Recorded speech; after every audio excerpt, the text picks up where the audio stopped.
آزاد کشمیر میں اب بحران صرف سڑکوں تک محدود نہیں رہا بلکہ عدالت، انتخابات، مذاکرات اور سیاست چاروں محاذ ایک ساتھ کھل چکے ہیں۔ ایک طرف لاپتہ افراد کے مقدمات عدالتوں تک پہنچ رہے ہیں، دوسری طرف انتخابی شیڈول تبدیل ہو رہا ہے۔ ادھر مذاکرات سے متعلق نئے نئے دعوے سامنے آ رہے ہیں اور انتخابی مہم میں سیاسی جماعتیں ایک دوسرے پر تنقید کے تیر برسا رہی ہیں۔ ایسے میں ایک عام کشمیری کے ذہن میں صرف ایک سوال گردش کر رہا ہے: کیا آزاد کشمیر واقعی استحکام کی طرف بڑھ رہا ہے یا بحران صرف اپنی شکل بدل رہا ہے؟ آزاد کشمیر کی حالیہ صورتحال میں سب سے اہم پیش رفت شوکت نواز میر کے معاملے میں سامنے آئی۔ جوائنٹ عوامی ایکشن کمیٹی کی جانب سے جاری معلومات کے مطابق مظفر آباد سے تعلق رکھنے والی شوکت نواز میر کی بازیابی کے لیے ان کی بڑی بہن نے آزاد جموں کشمیر ہائی کورٹ میں درخواست دائر کر دی ہے، اور درخواست میں عدالت سے استدعا کی گئی ہے کہ شوکت نواز میر کو بازیاب کروایا جائے۔ ابتدائی سماعت کے بعد عدالت نے متعلقہ فریقین کو نوٹس جاری کرتے ہوئے 20 جولائی تک جواب طلب کر لیا ہے۔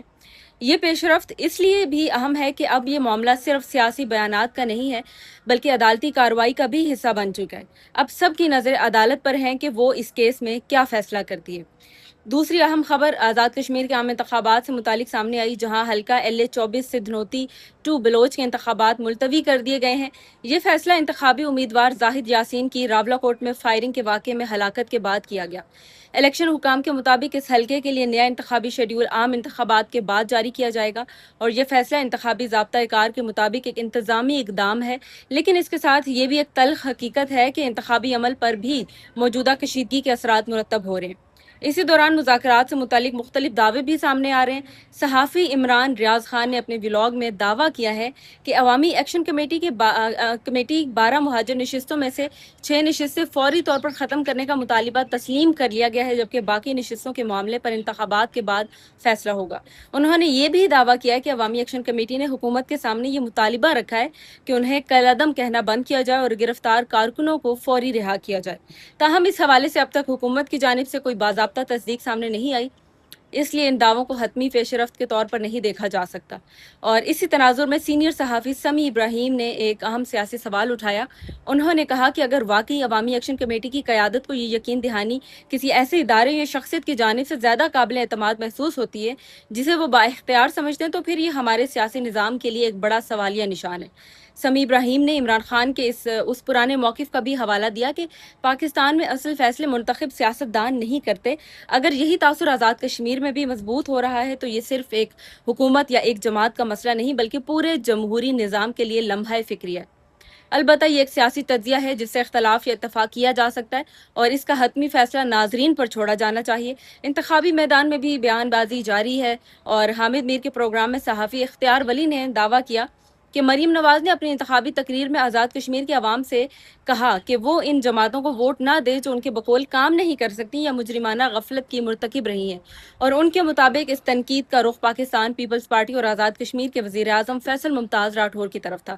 اگرچہ مریم نواز نے کسی کا نام نہیں لیا، لیکن سیاسی مبصرین اس بیان کو انتخابی مہم کا حصہ قرار دے رہے ہیں، جہاں ہر جماعت عوام کو اپنی کارکردگی اور مخالفین کی کمزوریوں کی بنیاد پر قائل کرنے کی کوشش کر رہی ہے۔ دوسری جانب ایک اور بڑی حقیقت یہ بھی ہے کہ آزاد کشمیر میں مذاکرات کے حوالے سے ابھی تک مختلف بیانیے موجود ہیں۔ کچھ حلقے کہتے ہیں کہ معاملات حل کی طرف بڑھ رہے ہیں، جبکہ کچھ کا موقف ہے کہ ابھی بھی کئی بنیادی نکات پر اتفاق نہیں ہوا، اسی لیے عوام کے اندر بے یقینی برقرار ہے۔ اگر واقعی مذاکرات کامیاب ہو رہے ہیں تو بہتر یہی ہوگا کہ ان کی تفصیلات شفاف انداز میں عوام کے سامنے لائی جائیں تاکہ افواہوں اور غیر مصدقہ اطلاعات کا خاتمہ ہو سکے۔ اسی دوران ایک اور اہم اور مصدقہ حقیقت یہ بھی ہے کہ آزاد کشمیر ہائی کورٹ نے شوکت نواز میر کی بازیابی کی درخواست پر کارروائی شروع کر دی ہے۔ لانگ مارچ وقتی طور پر مؤخر کیا جا چکا ہے، دھرنے بدستور جاری ہیں، اور حکومت کی جانب سے مطالبات پر عمل درآمد کے لیے دی گئی مہلت کے 3 دن جو دن ہیں بلکہ وہ تیزی سے گزر رہے ہیں۔ اس کا مطلب یہ ہے کہ آنے والے چند روز نہ صرف مذاکرات بلکہ انتخابات اور مجموعی سیاسی صورتحال کے لیے بھی انتہائی اہم ثابت ہوں گے۔ ایک عام کشمیری کی حیثیت سے آج سوال صرف حکومت سے نہیں بلکہ تمام سیاسی جماعتوں اور احتجاجی قیادت سے بھی ہے اگر مذاکرات ہو رہے ہیں تو عوام کو اعتماد میں کیوں نہیں لیا جا رہا؟ اگر مطالبات تسلیم کیے جا رہے ہیں تو ان کا باضابطہ اعلان کب ہوگا؟ اور اگر عدالت میں معاملات پہنچ چکے ہیں تو قانونی عمل کو شفاف اور تیز کیوں نہیں بنایا جاتا؟ اور اگر انتخابات جمہوریت کا جشن ہے تو پھر عوام کی اولین ترجیح امن، تحفظ اور بنیادی حقوق کیوں نہ ہو؟ آزاد کشمیر اس وقت ایک نازک موڑ پر کھڑا ہے۔ عدالتیں اپنا کردار ادا کر رہی ہیں، سیاسی جماعتیں انتخابی مہم چلا رہی ہیں، مذاکرات کی کوششیں بھی جاری ہیں، اور عوام اب بھی اپنے مطالبات پر قائم ہے۔